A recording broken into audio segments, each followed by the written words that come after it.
Alam mo ba na bawat umaga ay isang bagong pagkakataon mula sa Diyos?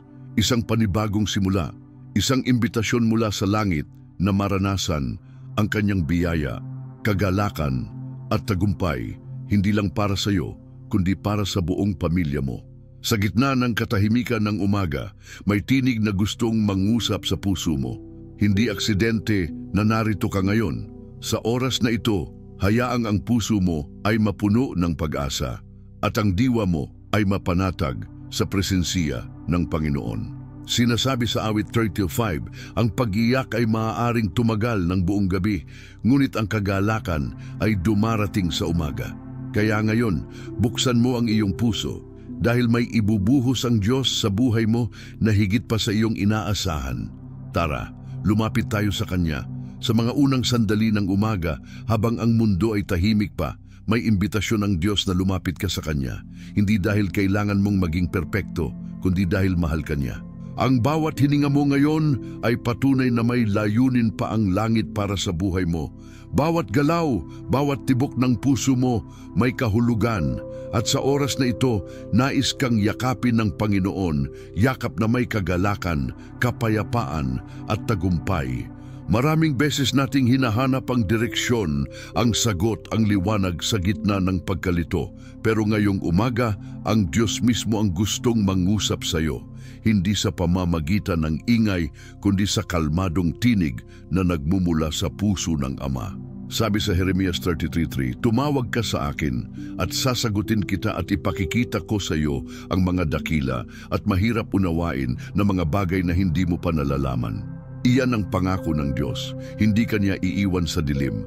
May sagot Siya, may plano Siya, may himala pa para sa pamilya mo. Huwag mong hayaan na ang araw na ito ay lumipas na hindi mo Siya kinausap. Ito ang sandali ng pakikipagtagpo. Handa ka na bang manalangin dahil ang Diyos handang makinig? Isulat sa comments, Panginoon, kausapin mo ako ngayong umaga. At huwag kalimutang mag-subscribe para sama-sama tayong lumago sa presensya ng Diyos. Tahimik mong ilagay ang puso mo sa kamay ng Diyos ngayon. Huwag kang magmadali. Huwag mong pigilan ang sarili mong huminga ng malalim sa presensya niya. Ang bawat salita ay hindi lang dasal. Ito ay paglalakad kasama ang Diyos sa liwanag ng umagang ito. Ama naming nasa langit, maririnig mo po ba ang mga salitang ito kahit mahina? Kahit wala ng lakas ang ilan sa amin, kahit pagod ang loob, alam naming hindi kailanman naging hadlang ang kahinaan namin para abutin mo kami. Kaya lumalapit kami sa iyo ngayon, hindi bilang mga taong karapat-dapat, kundi bilang mga anak mong mahal na mahal mo. Hawak mo ang umagang ito, Panginoon, at sa bawat sandaling ito, kami ay muling tumatanggap ng biyaya, ng liwanag, ng pag-asa. Hindi namin pinipilit ang sarili naming kagustuhan, kundi hinahanap namin ang iyong kalooban. Panginoon, hinihiling po namin ang iyong presensya sa bawat sulok ng aming tahanan. Naway mapuno ito ng kapayapaan na hindi kayang ibigay ng mundo. Alam naming may mga pagsubok, may mga tanong, may mga pag-aalinlangan, pero ngayong umaga hindi kami hihingi ng paliwanag, humihiling kami ng presensya mo. Ang presensya mong nagpapatahimik sa bagyo, presensyang nagpapagaling ng sugat, presensyang nagbubukas ng bagong daan. Maraming pamilya ngayon ang naghahangad ng direksyon. Nais naming isuko sa iyo ang bawat plano, bawat alalahanin, bawat hakbang. Ipinagkakatiwala namin ang aming trabaho, ang kinabukasan ng aming mga anak, ang mga pangarap na tila hindi pa dumarating. Pero sa panalangin na ito, itinataas namin ang lahat. Kausapin mo kami, O Diyos. Bigyan mo kami ng tanda, ng kumpirmasyon, ng katiyakan na Ikaw ang kumikilos. Nais po naming matutong maghintay sa iyo, hindi na may pangamba, kundi may pananampalatayang buo. Ang sabi mo sa iyong salita sa Kawikaan 3:6, magtiwala ka sa Panginoon ng buong puso mo at huwag kang manalig sa iyong sariling kaalaman. Kilalanin mo Siya sa lahat ng iyong mga lakad at itutuwid Niya ang iyong mga landas. Kaya ito ang aming deklarasyon ngayon. Kami ay nagtitiwala sa iyo. Hindi sa trabaho, hindi sa sarili, hindi sa ibang tao, kundi sa iyo lamang, Panginoon. Mula ngayon, ikaw ang sentro ng tahanan namin. Ikaw ang ilaw sa bawat kwarto, ang gabay sa bawat desisyon. Dumadalangin kami para sa tunay na kagalakan, hindi ang kagalakang panandalian lamang, kundi ang kagalakang galing sa langit, kagalakang hindi nawawala kahit may unos. O Diyos, hayaang magsimula ang araw na ito sa ngiti, sa kapayapaan, sa pusong puno ng pasasalamat. Banal na Espiritu, bumaba ka ngayon sa bawat nakikinig sa panalangin ito. Hawakan mo sila, yakapin mo sila, maramdaman nila ang init ng iyong pagmamahal sa gitna ng lamig ng mundong ito. Ang panalangin na ito, Panginoon, ay hindi lamang para sa sarili naming kapakanan. Iniangat namin ang aming buong pamilya. Ingatan mo ang aming mga magulang, mga anak, mga kapatid, maging ang mga kapitbahay namin. Gamitin mo ang panalangin na ito upang baguhin ang atmosfera ng aming tahanan. Nais naming maranasan ang pagdaloy ng iyong biyaya sa bawat relasyon, sa pagitan ng mag-asawa, ng magulang at anak, ng magkakapatid. Panginoon, muli naming inaangkin ang iyong mga pangako. Sabi mo sa Deuteronomio 28:2, at darating sa iyo ang lahat ng mga pagpapalang ito at aabutin ka kung iyong didinggin ang tinig ng Panginoon mong Diyos. Kaya ngayon, bukas ang aming mga tainga, ang aming puso, nais naming pakinggan ka, magsalita ka, O Diyos. Magsalita ka ng malinaw. Dalhin mo kami sa tamang direksyon. Sa gitna ng mga desisyong kailangang gawin, ikaw ang aming gabay. Sa gitna ng kawalan ng kasiguraduhan, ikaw ang aming katotohanan. Sa gitna ng kaguluhan, ikaw ang aming katahimikan. Wala na pong ibang hangad, kundi ang sumunod sa iyo, Panginoon. Hindi namin kailangan ng perpektong buhay, nais lang naming makasama ka sa bawat hakbang. Sa umagang ito, ang aming panalangin ay maging kasangkapan para ang pamilya namin ay maging tahanan ng iyong Espiritu. Mula sala hanggang kusina, mula kwarto hanggang bakuran, hayaan mong ang mga pader ng bahay ay mapuno ng papuri, pasasalamat at pananampalataya. Bigyan mo kami ng lakas hindi lamang para mabuhay, kundi para magmahal, magpatawad at magpatuloy sa gitna ng lahat. O Diyos, hinihiling namin ang iyong pagpapala sa aming kabuhayan. Palawakin mo ang aming kakayahan. Buksan mo ang pintuan para sa mga bagong oportunidad. Idikit mo kami sa mga taong makakatulong sa plano mo sa amin. Sa mga naghahanap ng trabaho, bigyan mo ng bukas na pinto. Sa mga negosyanteng may takot, palitan mo ng pananampalataya. Sa mga magulang na may pag-aalala sa kinabukasan ng anak, bigyan mo sila ng kapayapaan. Sa mga anak na may pangarap pero walang direksyon, gabayan mo sila. Hindi mo kami pinabayaan noon at alam naming hindi mo rin kami pababayaan ngayon. Kaya itataas namin ang aming mga kamay kahit sa isip lang at sasabihin namin, Panginoon, salamat. Salamat sa bagong araw. Salamat sa bagong pag-asa. Salamat sa iyong walang hanggang presensya. Sa bawat salitang aming binibigkas, alam naming may ginagawa kang bago. Ang panalangin ito ay hindi mauuwi sa hangin. Ito ay tutungo sa trono ng iyong biyaya at babalik na may dalang sagot. Kaya Panginoon, tapusin mo ang panalangin na ito sa kapangyarihang ikaw lamang ang may kakayahang ibuhos. Puspusin mo kami, palalimin mo ang pananampalataya namin, panibaguhin mo ang pananaw namin. Gamitin mo kami bilang liwanag sa aming tahanan at hayaan mong ang buong pamilya namin ay maranasan ang tunay na tagumpay. Tagumpay na may kapayapaan, may kalakasan at may pag-ibig.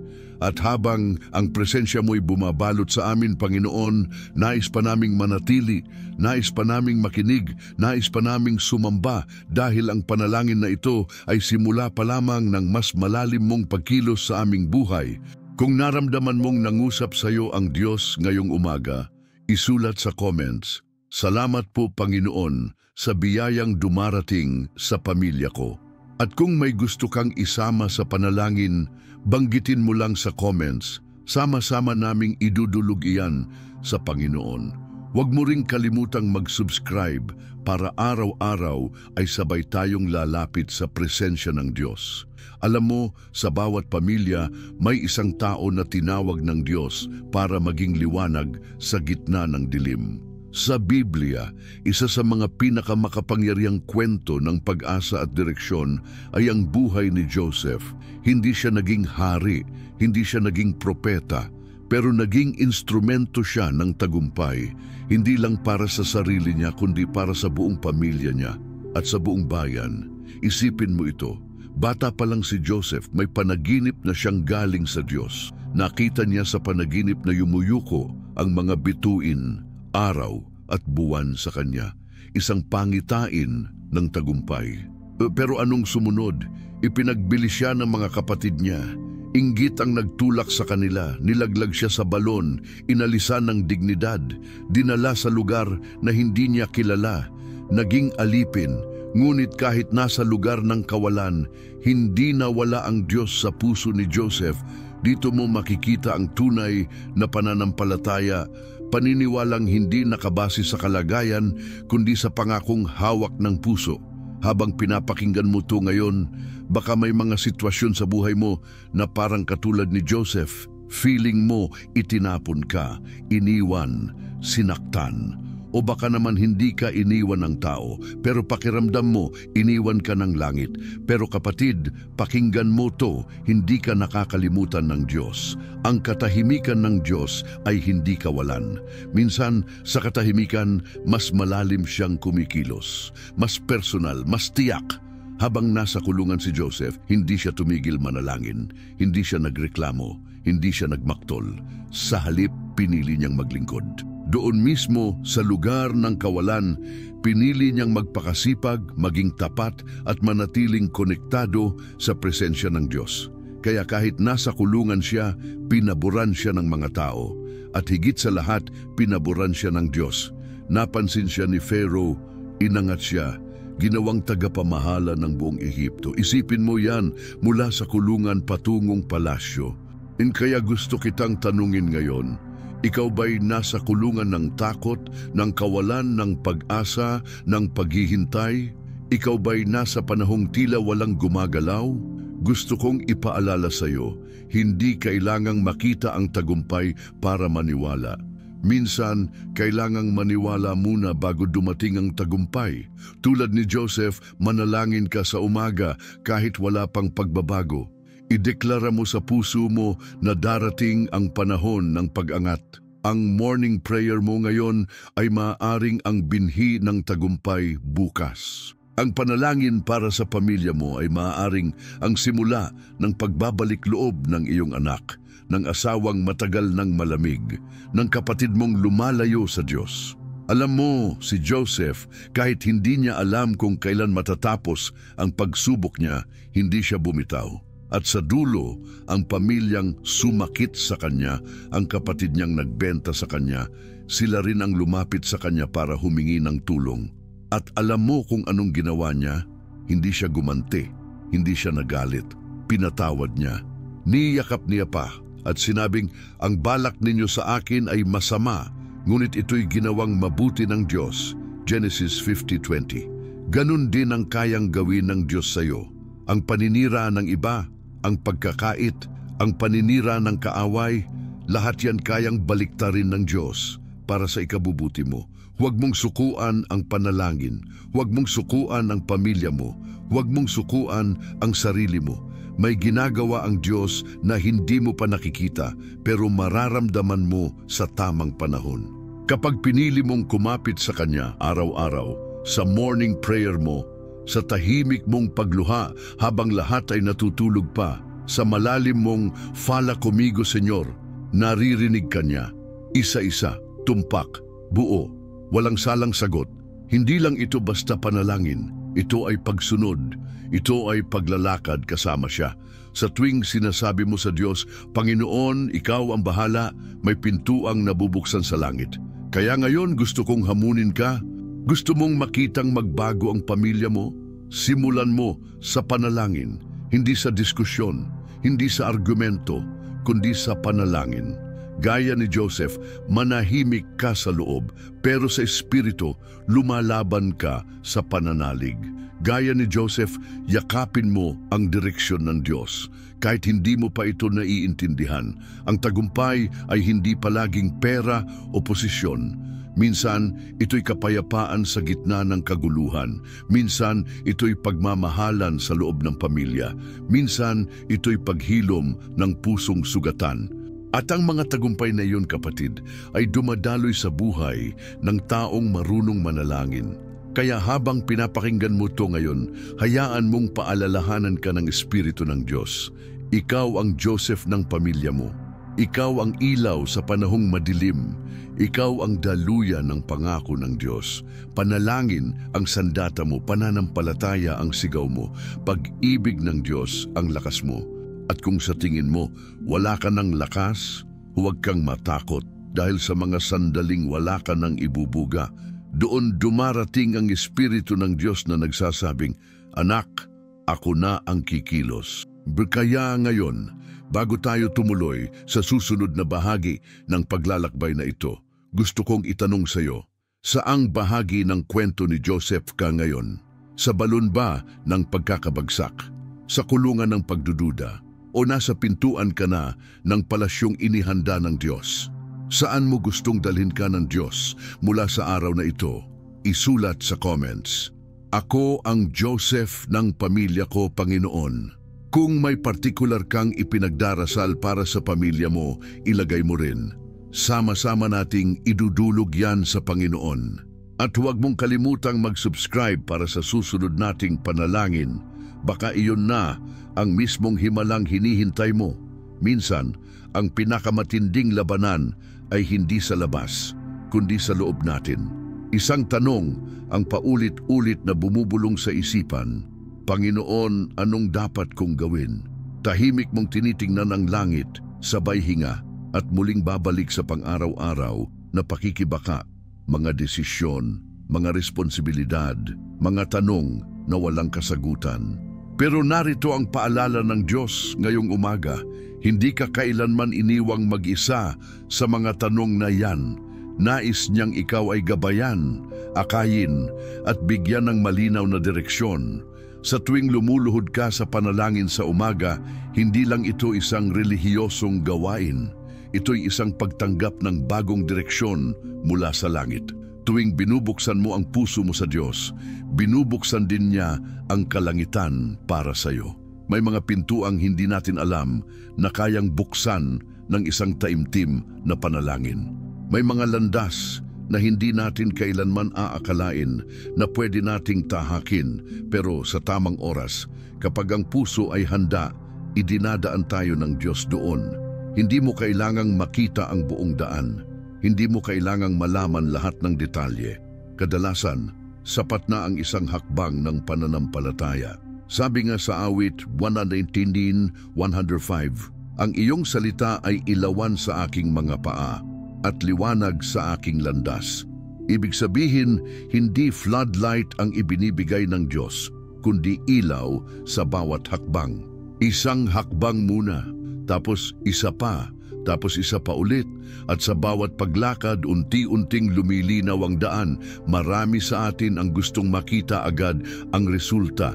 Gusto nating malaman kung saan ito patutungo bago tayo kumilos. Pero ang pananampalataya ay hindi ganun. Ang tunay na pananalig ay hindi nakadepende sa resulta, kundi sa tiwala kung sino ang kasama mo sa proseso. Kapag alam mong ang Diyos ang kasama mo, kahit hindi mo alam kung anong mangyayari bukas, may kapayapaan ka pa rin. May tiwala ka pa rin. May tapang kang harapin ang araw dahil alam mong hindi ka tinatalikuran ng langit. Kaya ngayong umaga, tanungin natin ang sarili, ako ba'y humihingi ng direksyon pero ayaw ko namang bitawan ng sarili kong plano? Dahil ang totoo, maraming beses gusto nating manguna pero hinihiling natin sa Diyos na sumunod sa atin. Ngunit ang tunay na pagpapala ay dumadaloy kapag tayo ang sumusunod sa Diyos, hindi siya ang sinusunod sa atin. Ilang beses ka nang napagod dahil sinunod mo ang gusto mo at hindi ang kalooban niya. Ilang beses ka nang naligaw kahit akala mo tama ang tinatahak mong landas. Pero kahit papaulit-ulit tayong nagkamali, hindi pa rin tayo sinusukuan ng Diyos. Ang kanyang awa ay laging bago tuwing umaga. Ang kanyang gabay ay laging available sa mga pusong handang makinig. Makinig, iyon ang susi. Hindi lang panalangin ang kailangan, kundi pakikinig. Dahil maraming nagsasalita, pero kakaunti ang nakikinig. Puno ng ingay ang mundo, social media, balita, opinyon, ingay ng takot at pangamba. Pero ang tinig ng Diyos ay laging tahimik, banayad at malinaw para sa mga pusong handang tumahimik din. Kaya ngayong umaga, hinihikayat kita, huminto sandali, pumikit, huminga ng malalim, at tanungin ng Diyos, Panginoon, ano ang gusto mong gawin ko? Ang panalangin sa umaga ay hindi lamang healing. Ito ay pagtanggap ng direksyon. Ito ay pagupo sa paanan ng Diyos at pagsasabing, Panginoon, hindi ko alam ang lahat, pero alam kong ikaw ay sapat. Mula sa simpleng panalangin, sumisibol ang kapayapaan, sumisibol ang lakas, sumisibol ang tagumpay na totoo, hindi lang panlabas, kundi panloob. Kapag sinunod mo ang Diyos, may mga pintuang magbubukas. Hindi mo kailangang pilitin. Ang mga taong para sa iyo dadating. Ang mga oportunidad ihahain sa tamang panahon. Ang mga panalangin mo, masasagot hindi ayon sa gusto mo, kundi ayon sa ikabubuti mo. Dahil ang Diyos ay hindi lang nagbibigay, nag-iingat din. Minsan ang hindi niya pagbibigay ay proteksyon. Minsan ang paghihintay ay paghahanda. Minsan ang katahimikan ay pagsasanay sa puso para marinig siya ng malinaw. Ang tagumpay na walang direksyon ng Diyos ay madalas mauwi sa pagod, pangamba at pagkabigo. Pero ang tagumpay na galing sa Panginoon, kahit hindi agad-agad, kahit tila mabagal, ay siguradong buo, matatag at may kalakip na kapayapaan. Dahil ang Diyos kapag nagbigay, walang dagdag na pasanin. Kaya ngayon kapatid, piliin mong sumunod. Kahit hindi mo pa alam ang kabuuan ng plano, piliin mong magtiwala. Kahit hindi mo pa nararamdaman ang pagbabago, piliin mong manalangin. Kahit hindi mo pa nakikita ang sagot, piliin mong makinig. At habang araw-araw mong ginagawa ito, makikita mo na ang Diyos ay gumagawa dahan-dahan pero sigurado. Ang umaga ay simbolo ng bagong simula. Tuwing umaga, may panibagong pag-asa. At sa bawat panalangin mo sa umaga, may panibagong direksyon na ibinubulong ang Diyos sa puso mo. Hindi para guluhin ka, kundi para ilapit ka sa Kanya. Dahil ang tunay na tagumpay ay hindi lang pagkakaroon ng sagot, ito ay pagkakaroon ng relasyon sa Diyos na nagbibigay ng sagot. At ngayon, bago tayo magtapos sa panahong ito ng pakikinig, nais kong anyayahan kang tumugon. Isulat sa comments, Panginoon, ikaw ang direksyon ng pamilya ko. Kung may mga desisyon kang kailangang gawin ngayong araw, banggitin mo rin. Sama-sama nating ipanalangin. Huwag mo ring kalimutang mag-subscribe dahil bawat panibagong umaga may panibagong hakbang tayong gagawin kasama ang Diyos. Ngayong naririto ka pa rin, ramdam mo ba ang lalim ng panalangin sa umaga na kusang dumadaloy sa puso mo? Hindi lang ito basta ritual o salita sa bibig. Ito ay buhay na dialogo sa Diyos, presensya na nagpapabago ng bawat realidad. At ngayon, dadalhin kita sa susunod na hakbang, ang pagkilos ng pananampalataya, ang pagsulong na may tapang, at ang direktang pagharap sa pangakong dala ng Diyos para sa iyong pamilya. Hindi lang panalangin ang kinakailangan mo, kailangan mo ring magsulong, magsagawa, lumakad. Pero hindi basta hakbang, hakbang na may pag-asa, may direksyon, at kayang magdala ng tagumpay. Ibig kong sabihin, kapag hinayaan mong ikaw ay gabayan ng Diyos araw-araw, bawat desisyon mo ay magkakaroon ng espiritual na pundasyon. Hindi ka basta magpapadala sa takot, sa kawalan ng kasiguraduhan o sa sasabihin ng iba. Dahil sa bawat umaga, may bagong biyaya, may bagong guhit, may bagong bukas na nais ipakita sa iyo ng Ama sa Langit. Isipin mo, ilang beses ka nang gumalaw nang tila kaunti lang ang lakas mo. Ilang beses hindi mo ramdam ang galaw ng Diyos. Pero ngayong umaga, hinahamon ka niya na tumayo muli, hindi dahil inaasahan niya ng perpekto ka, kundi dahil alam niya ang kakayahan mo kung kasama siya. Alam niya ang pangarap mo para sa pamilya mo, ang puso mo na naghahangad ng direksyon, tagumpay at tunay na kagalakan. At dito pumapasok ang tatlong haligi ng pagiging kasangkapan ng Diyos. Tapat na pananalangin sa umaga, matatag na pananampalataya na umaakto at bukas na puso para tumanggap ng himala. Hindi mo kailangang makita ang buong plano. Kailangan mo lang pumayag na siya ang manguna. At kapag ginawa mo yan, dadating ang pangako ng Diyos tulad ng pagdating niya kay Joseph. Inaakyat ka, umaanap ng magandang lugar, nagiging daan ng biyaya hindi lang para sa sarili mo, kundi para sa buong pamilya. Alam mo, minsan inaabala kitang itanong, handa ka bang sumunod? Ngayon nais ko ring tanungin, handa ka bang ibigay ang iyong oras araw-araw para sa maliit na paglapit sa Diyos? Kahit ilang minuto lang na pananalangin sa umaga, kahit isang Panginoon kasama ka sa puso bago ka humakbang, basta ginawa mo yon, araw-araw makikita mo ang pag-usad. Gaya ng banal na espiritu na yumakap kay Maria, gaya ng pagkilos niya kay Pedro kung saan binigyan siya ng tiwala na maghukay ka ng bangkang walang isda, ngunit makakakuha ng sagradong huli. Ganon din ang gagawin niya sa iyo. Hindi matapos ang panalangin, magsisimula pa, at kahit hindi mo ba ito naiisip noon, ang iyong pagiging instrumento ng Diyos ay hindi limitado sa loob ng bahay. Maaaring sa trabaho, sa pamayanan, sa isang simpleng sulyap o salita sa nagseselos na anak. Doon papasok ang direksyon at kapayapaan ng Panginoon.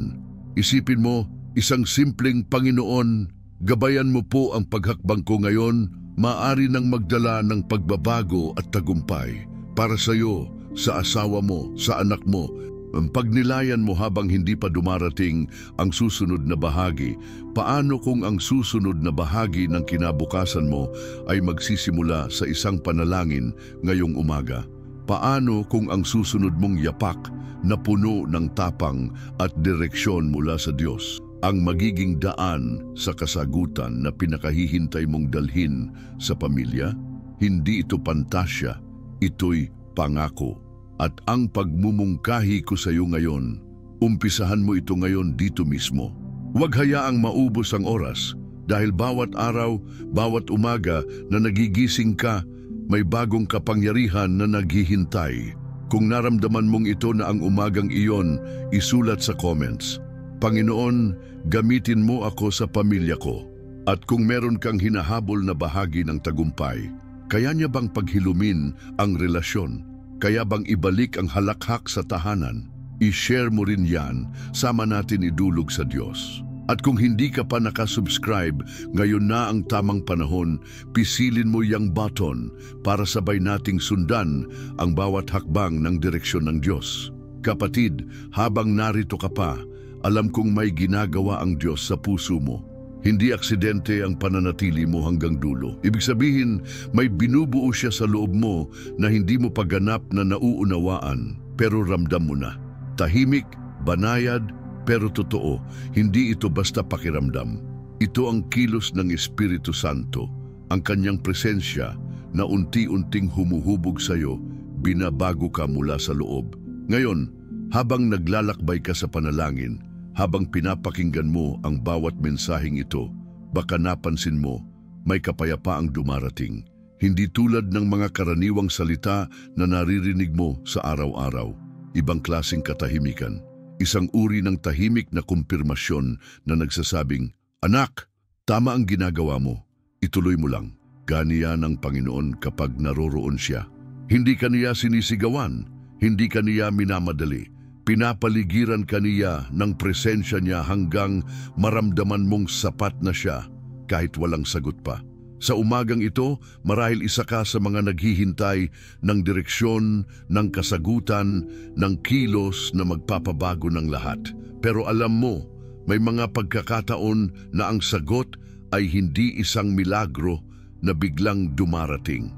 Minsan, ang sagot ay ikaw. Ikaw ang ginagamit ng Diyos para sa tagumpay ng pamilya mo. Hindi mo kailangang maging perpekto. Hindi mo kailangang magpakabanal ng biglaan. Ang kailangan lang ay puso na bukas, tapang na umaasa at pananampalatayang hindi sumusuko.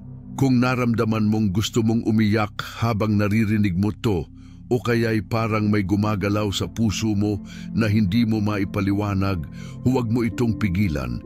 Huwag mong sabihing ako lang to, dahil madalas sa mga sandaling akala mong ikaw lang ang kumikilos, doon pala nagsisimula ang Diyos. Sa mga luha mong hindi mo pinapakita, sa mga panalangin mong walang nakakakita, sa mga Panginoon, tulungan mo po ako na binubulong mo habang naglalakad mag-isa, sa mga gabi mong tahimik pero puno ng pananampalataya, doon kumikilos ang Diyos. At ngayon kapatid, habang ang video na ito ay papatapos na, huwag mong isipin na tapos na rin ang kilos ng Panginoon. Sa totoo lang, nagsisimula pa lang siya. Ang panalangin na narinig mo ngayon, ang salita na pumasok sa puso mo, ang direksyong naramdaman mo, lahat ng ito ay tinig ng Diyos na nagbubukas ng bagong kabanata sa buhay mo. Hindi ito simpleng inspirasyon. Ito ay imbitasyon. Imbitasyon na maging ilaw sa loob ng tahanan mo. Maging tinig ng pag-asa sa mga kapamilya mong nawawalan na. Maging buhay na patunay na ang Diyos ay totoo at kumikilos pa rin hanggang ngayon. Dahil ang pananampalataya ay hindi lamang para sa simbahan. Ito'y para sa araw-araw. Ito'y para sa oras ng bayarin, ng alitan, ng pagod. Ito'y para sa hapunan ng pamilyang halos di na nag-uusap, para sa mga yakap na kay tagal na ring hindi ibinibigay. Ang pananampalataya ay kailangang maramdaman sa loob ng bahay, hindi lang sa salita kundi sa presensya.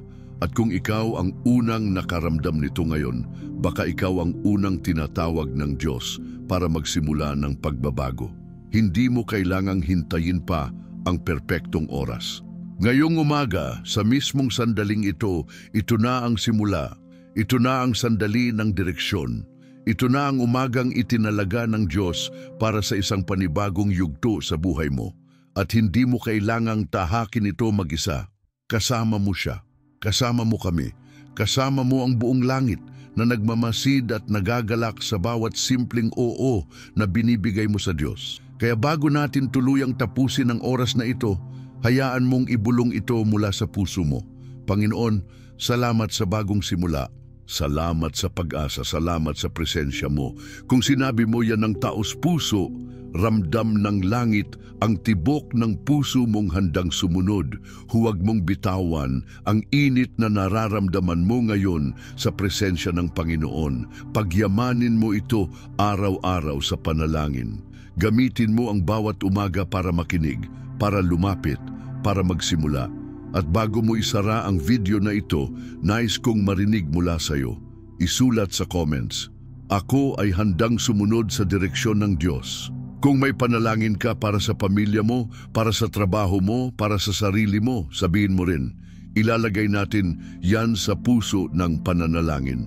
At kung hindi mo pa nagagawa, mag-subscribe ka na ngayon.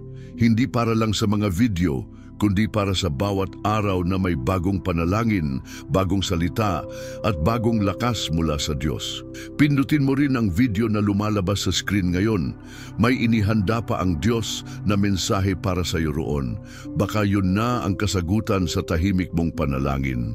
Baka yun ang magtutulak sa iyo para magpatuloy, para lumaban, para maniwala muli. Huwag mong palampasin. Ang susunod mong panonoorin ay maaaring ang mismong sagot ng langit.